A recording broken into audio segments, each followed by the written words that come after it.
Kangjeng Nabi Musa dek berangkat ke Gunung Tursina menghadap Allah sesuai jeung panggilan anak. Kangjeng Nabi Musa ngarasa teu betah sungut rada bararau. Kangjeng Nabi Musa nyiwak. Maksudnya supaya ulah bau ka panggihna Allah. Beres nyiwak. Ditegor ku Gusti Allah, Musa, ulah jadi maneh menghadap ka kaula ayeuna lantaran aambean lu tadina seuit jadi bau, tambah puasa 10 poe deui. Aduh, cek Kangjeng Nabi Musa jadi kos kieu gara-gara nama Kangjeng Nabi Musa barang nyiwak nu tadina dikelilingi ku malaikat-malaikat. Malaikat teh ngelilingi Kangjeng Nabi Musa, nu mantak mengelilingi Kangjeng Nabi Musa lantaran kaambeuna seungit. Jelema nu puasa teh kapan ambe, sungutna seungit ambe, irungna seungit ambe, ceulina seungit ambe, kelekna seungit. Segala rupanya seungit atuh malaikat teh juga pada ngarariung di madi Kangjeng Nabi Musa. Muteran Kangjeng Nabi Musa ka mana bae ge dibarengan ku malaikat lantaran seungit anu luar biasa. Kadang-kadang tembong malaikat teh kadeuleu ku Kangjeng Nabi Musa. Cek Kangjeng Nabi Musa, "Ai maneh saha ieu ambalayah lobaan amat ribuan kami kaum malaikat. Deuk naon maneh di darieu?" Cek malaikat, "Kami teh ngambe sungut anjeun teh segitu luar biasa." Oh, cek Kangjeng Nabi Musa, pohara orenganan puasa. Barang Kangjeng Nabi Musa nyiwak, malaikat arindit kabeh. Dibere tembong ku Gusti Allah Kangjeng Nabi Musa. "Hei malaikat di kamarana, comeback." Parah tau orang luar negeri berarti comebacknya neta. Ya Allah, cek Kangjeng Nabi Musa dek barali ka mana? Ka nagara kami deui. Emang kunaon? Bau maneh ku ari mah.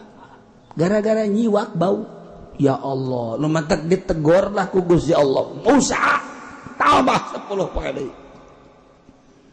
Kangjeng Nabi Musa langsung nambah puasa deui 10 poe.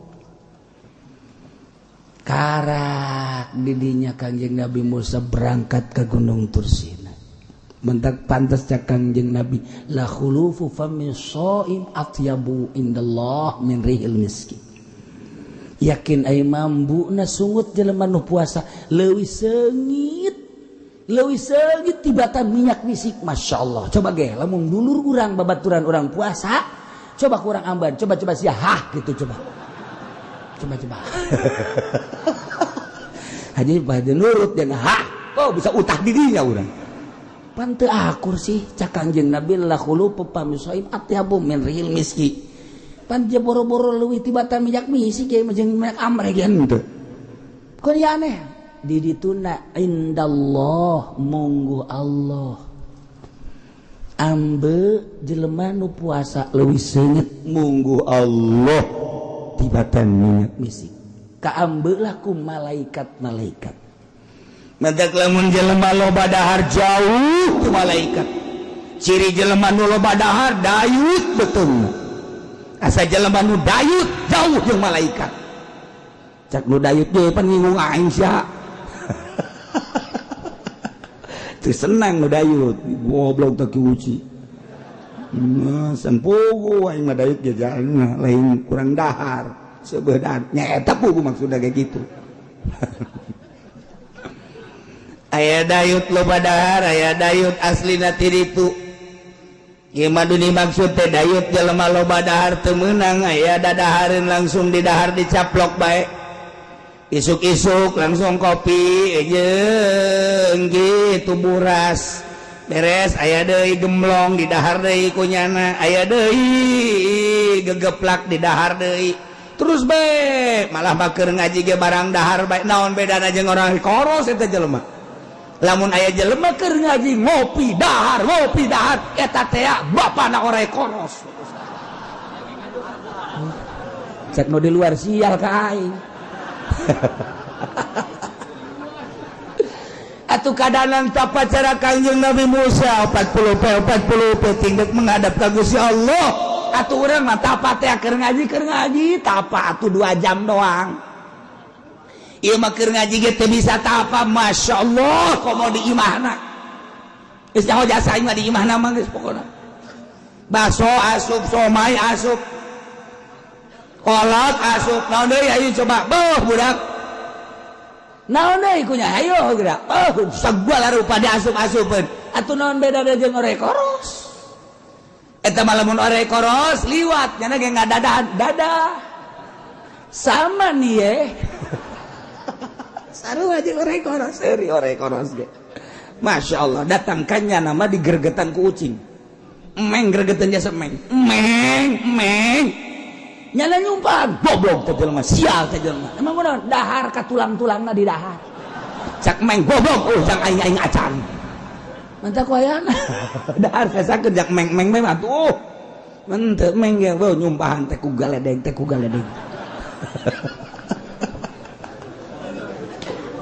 Masyaallah. Lu tak cekolot bae lah di imah sing ada lamun beurit paehan ngarusak. Tapi lamun cucurut ulah. Kolot baheula mah kos kitu cucurut ulah sia ulah sok pengen cucurut. Ulah sebab naon? Nya nama teu beukieun kana naon cucurut mah. Sugan nya nama beukieun ka begabah teh cucurut mah. Sugan cucurut beukieun ka kitu naon-naon henteu nya nama. Ka daging teu beukieun cucurut mah. Beukina ngan sakadar ka tulang doang. Ketika urang dahar kemudian tulang dibalangkeun ka kolong eta teh cucurut kadinya diseusepan ku cucurut cak cucurut teh ngadoa ya Allah ya Rabbi ieu nu boga imah anu geus mere kadaharan abdi Gusti tingkatkeun rezekina Gusti lantaran nyana dahar daging abdi ka bagian tulangna Gusti paningkatkeun tadi doakeun ku cucurut doa jelema geus teu malah lanjur ja kiai-kiai kabeh korupsi malulu ya kiai proposal malulu tah cucurut tah hebat jasa mantap kolot baheula mah kula mah masih kadenge keneh ulah sok bebayan cucurut mah ngadoakeun urang mun beurit paehan sebab ngarusak beurit paehan emeng eta binatang nu suci lamun urang dahar urang teu betah kaluarkeun mah kaluarkeun bae ujung-ujungna bere ngadoakeun sarua bae emang emeng kumaha gitu tas daharnya tek langsung neangan tempat anu sepi kieu bae nya nama tasar eta keur ngadoa siapa yang serikeun ka aing siapa teh nyaho yang serikeun bon sia mere cara eta teh keur ngadoakeun deuleukeun ge dina kitab coba dengan hikmatna kieu bae ngadoa ya Allah ya aya doa nangan kula ge teu apal sebab eta bahasa emeng mun dibahasa urangkeun gos kitu ya Allah ya Rabbi alhamdulillah abdi cicing di mana mah teh lo kabagian tapi abdi cicing di dieu kabagian sanajan huluna jeung tulangna abdi geus senang nu aya bae waktu keur di tatangga abdi mah tulangna ge dirempus bae punya mata ya kadang nu eta hayang ka cicingan ku meng emang babari hese urang neangan coba meng hayang betaheun di mah urang hese tapi hayang lamun urang geus dibetahan ku meng mamana ge datang bae ka imah urang malik kesel deui atuh aja meng mah kos kitu dipicen ku urang 5 kabeh datang 10 bang kamari geus dipiceunan imah anyar deui datang deui hese meng mah sebab naon di dinya lah aya makanannya na ngadoakeun 2 hiji meng nomor kedua cucurut eta mah kolot baheula lagi sing ada cucurut udah dipehan bari kula awas eta cucurut teh beurit pehan mun beurit ulah tapi beurit nying mah pehan bae beurit teh 2 jadi wal beurit yan kosimu lagi sepen wa nyingingun wa gerihi hiji beurit nyinging jeung wadua lain nying teh nu nyinging mah pehan bener ya mah beurit nyinging mah paehan sebab eta mah ngarusak nya mah jadi nu ngarusak mah paehan tapi cucurut beurit nyinging beurit keneh beurit gede beurit nyinging paehan ngan rupana kos cucurut beurit nyinging mah leutik paehan tapi cucurut mah ulah je cenah kieu kos kumaha eta cucurut kos kumaha beurit atuh lain ka aing sia di ditu di imah tah kos kitu manya kudu ku aing dicontohan deui bae cucurut ya guys Nawawi mah Nawawi keur ngabahas masalah berbagai masalah di Masjidil Haram di Mesir kejadianna lain di Masjidil Haram di Mesir dina manakibna di Mesir lamun cerita ti awal kan panjang ang Syekh Nawawi tanara ka Mesir maksudna nak naon endek itu naon gara-garana endek nyita kitab sebab percetakan kitab harita 2 Beirut jeung Mesir sakalian dek ka Beirut Syekh Nawawi teh ngan ka Mesir heula eta geus kadenge ku kabehan bahwa Syekh Nawawi dek ka Mesir pohara aya bahsul masail ngebahas berbagai permasalahan para kiai-kiai lantaran dek aya kiai di Mekah ngan aslina ti Banten Masya Allah pohara jasa datanglah ke Mesir ternyata rame di Mesir teh ya kaget Syekh Nawawi disambut ku kabehan ngan ti jauh kene cek Syekh Nawawi teh wah asana ieu kajian ku kumaha ieu dek aya permasalahan bahsul masail jubah Syekh Nawawi dibuka dibikeun tah ka hadamna ieu make jubah aing ya pakai geus ngomong geus bae datang ke tempat atuh nu make jubah pajar kiai kan wow eta nu disambut mah Syekh Nawawi na di tukang bae tinggal hadamna bae pan jadi terus bae sia makanan ngomong jasa sia atunya nah pohara jasa Masya Allah tungtungna mah hadamna nu jadi kiai atuh diajeng-ajeng segala rupa Syekh Nawawi mah nyempot bae kiai di tukang nana seuring bae Syekh Nawawi teh dihormat segala naon jangan lagi empot-empotan gitu Syekh Nawawi ya jadi kos dia tuh cek jadi teh saya bae lanan terus embung kanyahoan urang papan kuari lain kiai ge mengada-ada aing habeh pajar kiai kumaha udeng-udeng woi eleh roda Vespa mah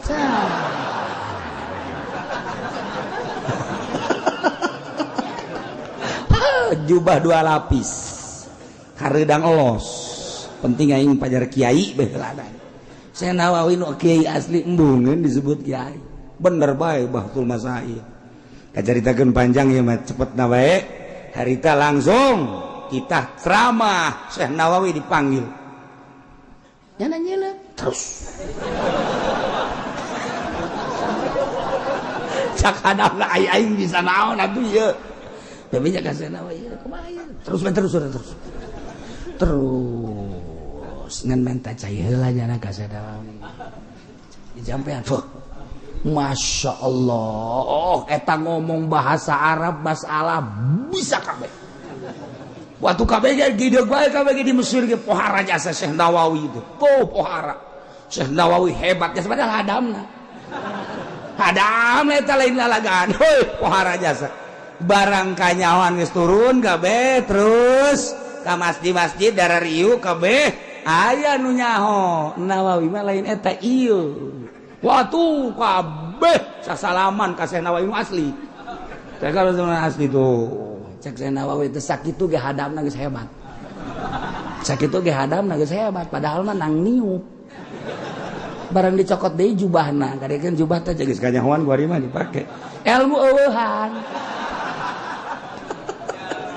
cek aing jadi bodoh deui ku ari jipan jadi kos kieu tuh bodoh deui nah Syekh Nawawi ku ari geus kajahoan ya sarieu bae kieu eta keur nyaritakeun masalah itu bubuahan nu halal mana nu haram mana kan lamun Ki Holil mah waktu di Mekah nyaritakeun kepiting teh geus dibahas ku ulama halal apa haram rajungan mah halal kepiting mah haram teh kan di masjid contoh kan di masjid haram kepiting halal rajungan ngan contohna kos kumaha eta mah Syekh Holil Bangkalan tah mah saudara-saudara mun bahasa orang ieu rajungan ya dicokot dikelek set nah ieu rajungan kabehan ge lain kaget rajunganan eta boga dikelek kok bijul ram lain masalah rajunganan tapi dikelek aya rajungan coba Holil kapiting bos mah belah katuh cenah kapiting mah di dieu cokot set iya kapiting ditinggalkeun tah ieu rajungan tah ieu kapiting juga keluar seh ke Holil nama jadi jang contoh doang eta kabeh ulama un bisa ngomong di Holil pun bisa nama cenah eta dikelek timbul rajungan timbul lamun Haji Pendi bisa ngaluarkeun rajungan jualannya nama tuh bisa bikin toko rajungan ujanana mantap terberean bisa nyana boro-boro rajungan cacing itu jadinya nama tuh kan Aisyah Nawawi lain di Mesir toh keur cerita bubuahan boh dibahas kabeh bubuahan cek Syekh Nawawi bubuahan yang ada ini mah belum seberapa ada bubuahan yang unik di Indonesia mah apa itu Nawawi cokot dikelek rambutan ya Allah ya Rabbi kabeh kaget tangkal rambutan dikelek ya naon deui cerita Nawawi anu unik nu aneh nu eueuh di urang di Mesir di dieu disokot dieu salak Bogor dicabut dikelek kabeh ge malolotot we kabeh kiai lain lawanan di Nawawi mah pohara tuh ya Allah ya Rabbi dikelek datang kaya salak segala rupa tuh kabeh ge tercengang kabeh geus ulah dilawan di mana Nawawi mah ulah dilawan atuh bubuahanna naon ge ieu mah bisa diawak sorangan malah aya nu unik hiji deui nu eueuh di mana iwal ti Pandeglang daerah Kula naon eta Nawawi cokot ti dia di beuteung kadu iya ti rumingkang cek ieu kadu pohara jasa eta Syekh Nawawi geus eta Syekh Nawawi pohara jasa pan Masya Allah kunaon eta bisa kitu nang riyadhah geus jadi ahli Allah manaon bege kun fayakun Allah dibikeun urang mah puasa henteu naon henteu atuh aya kikituana coba cek jana jaing geus tahajud coba dikelek dikeun cabutan ku sia kelek datang keluar bege moal getihan bisa tawa lain kudu kos gitu teman kudu puasa lillahi ta'ala Masya Allah dah ilah dikelilingi ku malaikat kanjeng Nabi Musa alaihi salam 30 poe nyiwak malaikat kabur setelah ditambahan dari 10 poe malaikat ngeriung deui di kanjeng Nabi Musa alaihi salam kanjeng Nabi Musa kita berangkat ke Gunung Tursina jangan dia diberi kitab Taurat ku Gusti Allah jang tatagenan sebagai dasar hirup manusia salila dipimpin ku kanjeng Nabi Musa alaihissalam ulah kaluar ti kitab Taurat kos urang kuari ulah kaluar ti kitab Al-Qur'anul Karim ketika urang kaluar ti Al-Qur'anul Karim kuari mah moal nanaon deuleu engke di akhirat anu ngagugulung lain Al-Qur'anul Karim rasakeun ke di akhirat rasakeun ke di akhirat kuari mah oke bae iya bae tapi engke di akhirat ku mah Masya Allah Karim nah iyalah kanjeng Nabi Musa dipanggil sesuai jeung janji wa wa'adna Musa 30 lailah ngajanggikeun kami nu agung ka kanjeng Nabi Musa 30 penting teh maksudna nu kallimuhu nanti aya bakal rarasan dipanggil ku Gusti Allah dina nalika geus anggeus 30 poe yakni kanjeng Nabi Musa teh titah puasa biaya sumaha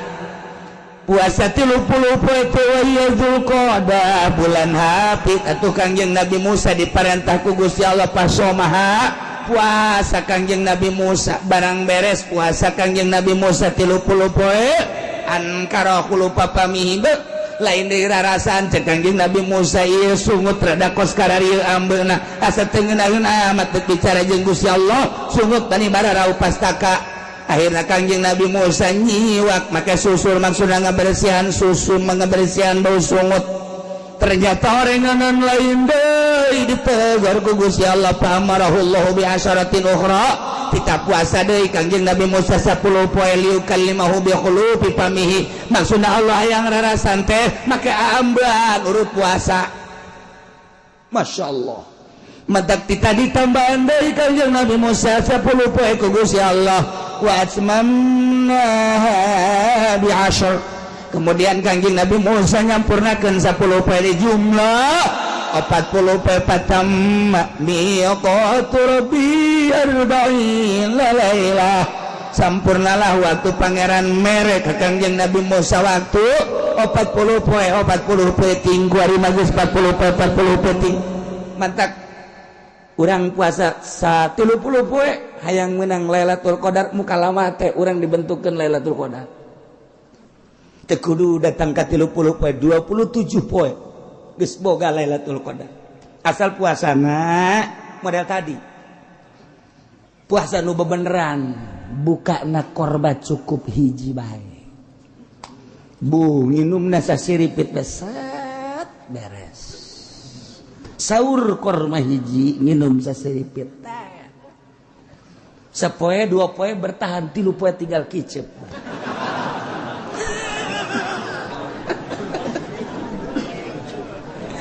ditanya ku pamajikanna ka haji ieu puasa maksakeun amat datang ka kicep doang ieu mah hayang naon hayang Lailatul Qadar coba hudang teu kuat atuh ka haji ieu mah lain menang Lailatul Qadar ieu mah bakalna dikubur kos kieu mah ka haji maksakeun teh huapan atuh aing Gusti ya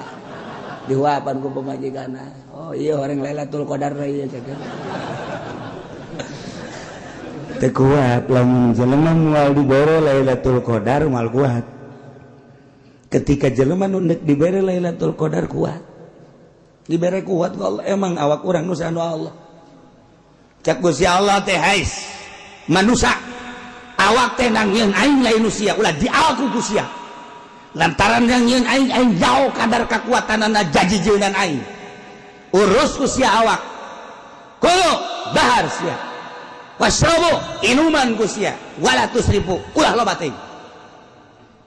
sakadar jang salat puasa hayo sia dahar inum eta mah syariat ketika sia hayang datang ka aing daharna saeutik bae nginumna saeutik bae sia deuk bersyariat silakeun asa ulama mabok bae kulu wasrobu wala tusrifu sia bersyariat sok dahar sana nampan sorangan bae mantas daharna ge bubuka gejlig karunggoni ya kerjasian datang ke tarawih kita jadi imam siapa emang kurang gitu pan biasanya jadi imam teu kuat ya sabeuh teuing teu kuat jadi makmum bae nyawa jadi makmum ge nyawa tamat daun teu ya eta wal menang Lailatul Qadar tah puasa sah-sah bae tah betul syariat ya tapi ketika urang deuk make thariqah awas cak Allah namun tadi make syariat kuari sia make jalur khusus deuk aing awas sia lamun deuk aing naho kadar kekuatan awak sia leuwih tibatan jang salat jeung jang ngaji disiksa sia ku aing teu meunang bertorekat mah leuwih teuing tibatan pamaksudan leuwih teuing tibatan pamaksudan teh geus doraka Masya Allah nu mantak beda ieu mah norekat bae po ai peutingna bandeng di lembur illallah beuh ai dahar sanyiru mendingan dirantai tah mah ditorekat kos kitu mah atuh emang norekat kumaha aja lain la ilaha illallah na norekat tah dek jalur khusus berarti teu meunang leuwih ti pamaksudan ieu teh maksudna dengan salat berarti sia lamun salat make kudu dahar jacak Allah ge tanagana kudu aya ti dahar nah daharna ukuran jang salat sabaraha huap cukup eta teh 5 huap gagendap huapna geus doraka je kumaha gitu pamajikan ku ari ieu urang teu hayang ka pamajikan haram lamun kawin lamun urang can usul haram kawinna bertentangan jeung syariat henteu sabenerna mah ieu mah dalam rangka suluk deuk ka Allah ketika jara geus usul deuk opat ge masalah memena sebab ieu mah jadi halal pan cenah bertentangan atuh jeung syariat ulah make toregat atuh sia cicing di syariat atuh ya syariat mah kos kitu Kangjeng Nabi mah ngaloskeun kulu wasrobu wala tusrifu ketika deuk nyaan Kangjeng Nabi Musa ge Kangjeng Nabi Musa ieu 40 peuting berarti kan eta kaluar ti syariat Kangjeng Nabi urang naik ke gunung apakah dahar henteu mawa roti hiji teh eta teh sabaraha poe sabulan teh mah nya roti hiji sabulan sia mah roti hiji boro-boro nanaon ku sorangan bae ge leg urang kene dak euy aya kene roti aya kene dah ieu hiji deui ye dilegeg deui leg aya kene dak atuh teh mah sia mah lain ibadah teh mah orek koros deui bae urang mah deka Allah balain deka Allah make aturan Masya Allah make aturan khusus tadi mah syariat secara umum ieu mah tarekat secara khusus sebab dek menempuh hakikat atuh lain deui pakaianana lain deui ketika can usul madahar lain deui sare lain deui teu meunang we ahli tarekat mah sare encan tunduh teu meunang ketika tunduh keur gaji ge hees bae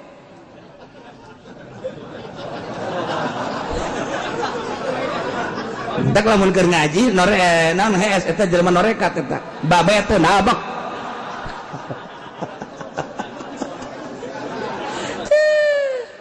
beda jalurna itu Masya Allah nah iya Kangjeng Nabi Musa dipanggil ku Gusti Allah nah teu imkaneun Kangjeng Nabi Musa teh Musa ka dieu atuh langsung wae harita kene teu bisa make syarat Musa sia teh nabi aing sia teh rasul aing ketika deka aing puasa heula cacak nabi deka Allah dipanggil kudu puasa heula ai kitu kunaon cek Kangjeng Nabi Musa make puasa heula beuteung sia beresan heula bau ka ambeuna ku aing cek Gusti Allah boro-boro ku aing tanyakeun ka malaikat aing bau dibersihan heula ku Kangjeng Nabi Musa sapoe ngising hitut dua poe ngising hitut berdatang ke nanaonan di jero beuteung teh 30 poe ka ambe bau sungut teh nyiwat tegor ku Gusti Allah pugu eta nu jang muka lamah jeung aing teh puasa tamal deui sia fa atmamnaha bi asyrin fatamma miqatu rabbih 40 lailah jadilah 40 poe ieu syarat Kanjeng Nabi Musa dek muka lamah jeung Gusti Allah di Gunung Tursina make syarat puasa heula jelema nu endeu kapanggih jeung Lailatul Qadar syarat puasa heula puasana puasa khusus kuari puasana puasa umum urang hayang kapanggih jeung Lailatul Qadar intip ku sia di Gunung Karang datang kapanggih bae ge moal pindah sia ka Gunung Santri paling kapanggih jeung tukang sao sia pindah kuari ka Banten komo di Banten mambal aya tukang sao malulu mal bisa yang intip Lailatul Qadar mah lain di masjid sanajan di haram ge lain jaloba jelema di Masjidil Haram teu kapanggih jeung Lailatul Qadar loba jelema anu di imah bae kapanggih jeung Lailatul Qadar kumaha emang syarat kapanggih jeung Lailatul Qadar beteungna bersihan heula tina urusan-urusan dunia ikhlaskeun ka Gusti Allah kakarak intip tanggal 2 hiji tanggal 23 tanggal 25 tanggal 27 sok intip loba jelema nu kapanggih geus teu meunang bebeja brak kaget sesuai jeung kadar derajat dirina anu langsung neuleuh aras nu langsung neuleuh Baitullah anu dibukakeun bae ieu teu kadeuleuna naon Lailatul Qadar eta teh lain di bulan Ramadan bae di bulan kuari ge berbentuk kos Lailatul Qadar teh aya nu mantak Lailatul Qadar menanyakeun ka wali mah lain bulan Ramadan di bulan biasa ge aja aya sebabnya nama manggihan terus bae malam Jumat kapanggih jeung Lailatul Qadar kamari ge orang Cilongok ieu beneran nih mah nyana bangun bungaheun jasa gugula ditanya sia bungaheun apa tes kapanggih jeung Lailatul Qadar jasikana di mana di Puri sakay heran lain Lailatul Qadar di Puri jam sabaraha tadi jam 5 boloon mah budak kapanggih Lailatul Qadar atau pertama Lailatul Qadar taman Naharul Qadar aduh ampun cak jada geulis jasa teman Lailatul Qadar meureunana maksudnya sia eta mah heran cenah kiai heran ngagenyai oh meureun ngana ngadenge surah kiai bahwa Lailatul Qadar ngagenyai di Puri kapanggih jeung ngagenyai goblok teh jelema eta urang Cilongok bareng ditanya aku ulah KTP na mah lain urang Cilongok lain mal aya urang Cilongok mah kos kitu moal mal bejakeun ku aing mah pokona teh Kangjeng Nabi Musa dek muka lama jeung Gusti Allah syarat puasa heula bersihan beuteung bersihan kolbu geus boga kolbu maja nabi berangkat wa qala Musa lihi Harun kakak Harun cek Kangjeng Nabi Musa ka dieu heula ka dieu aya naon kaula teh dipanggil ku Gusti Allah dek buka lama jeung Gusti Allah di Gunung Tursina janji Gusti Allah terek mere wahyu bentukna engke bakalna teh kitab Taurat kula teh bakal dipanggil berangkat berarti kan kaditu ieu di Mesir teh kan saha maka kula titip ka anjeun kakak ukhlufni fi qaumi wa asli wa la tattabi' sabilal mufsidin hampura kakak ukhlufni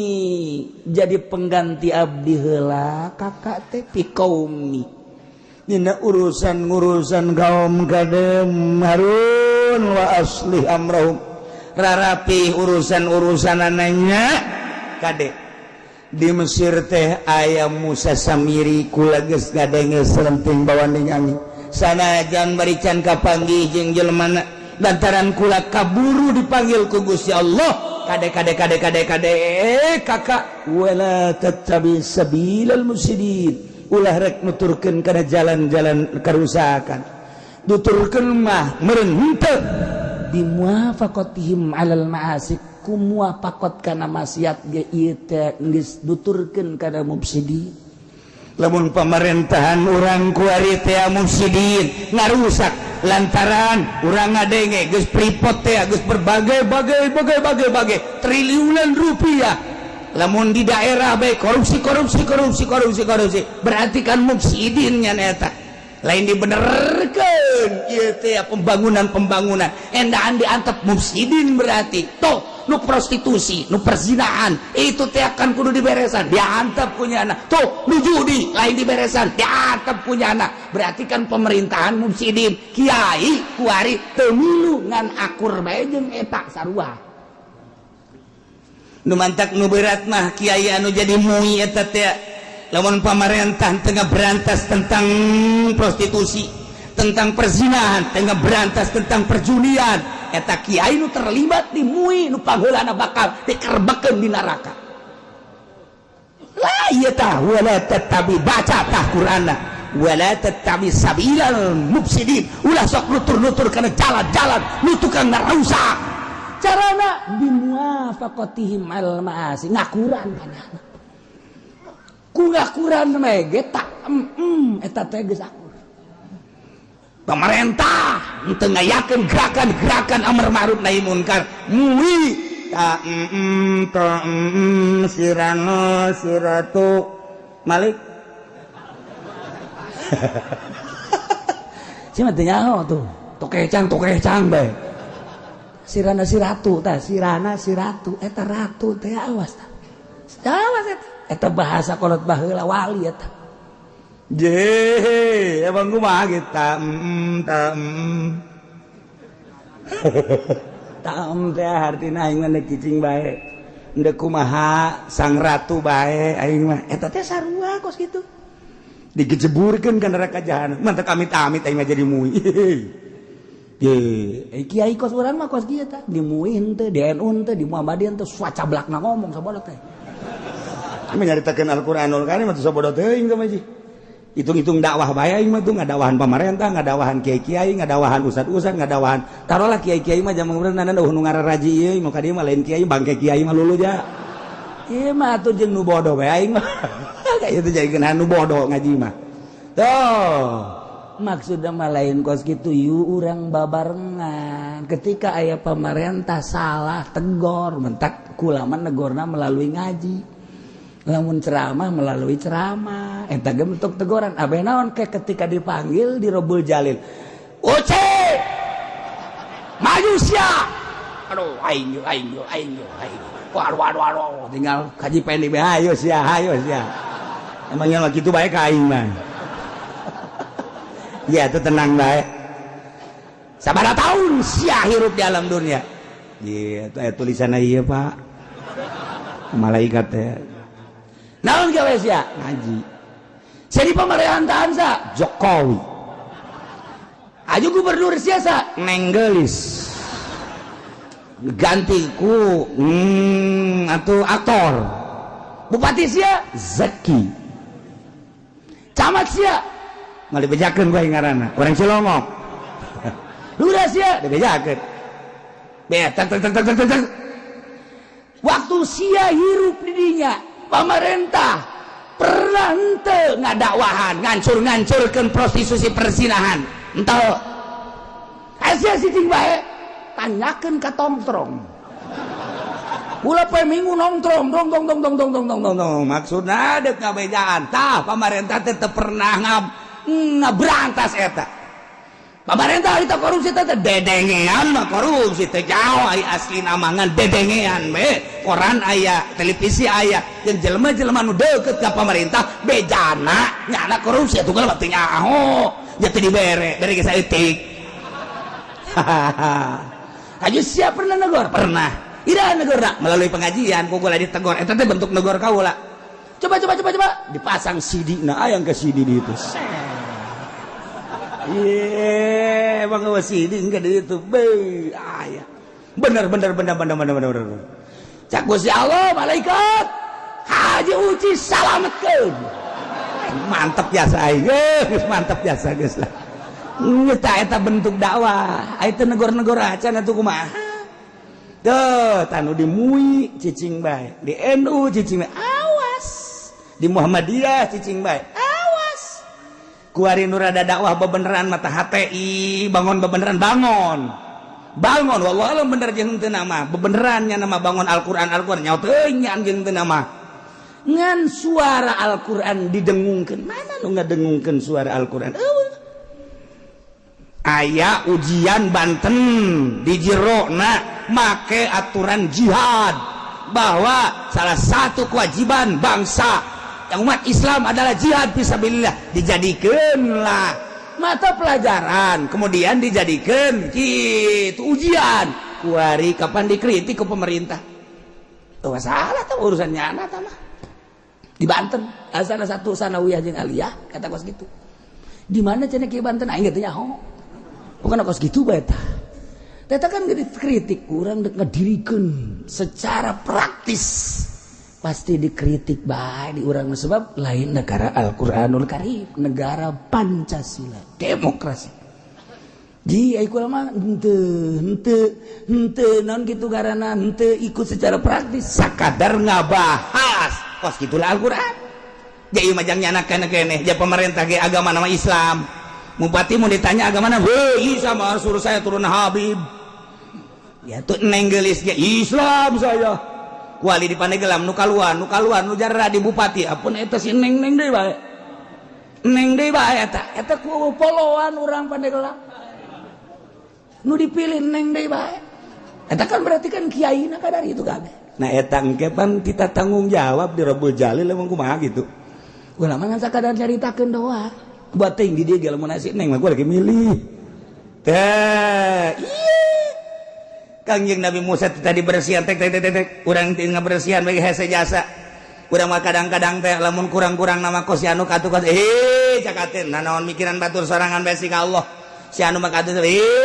naon atuh mikiran batur aing sia bae tuh ka Allah mah kakarak rada tenang pikiran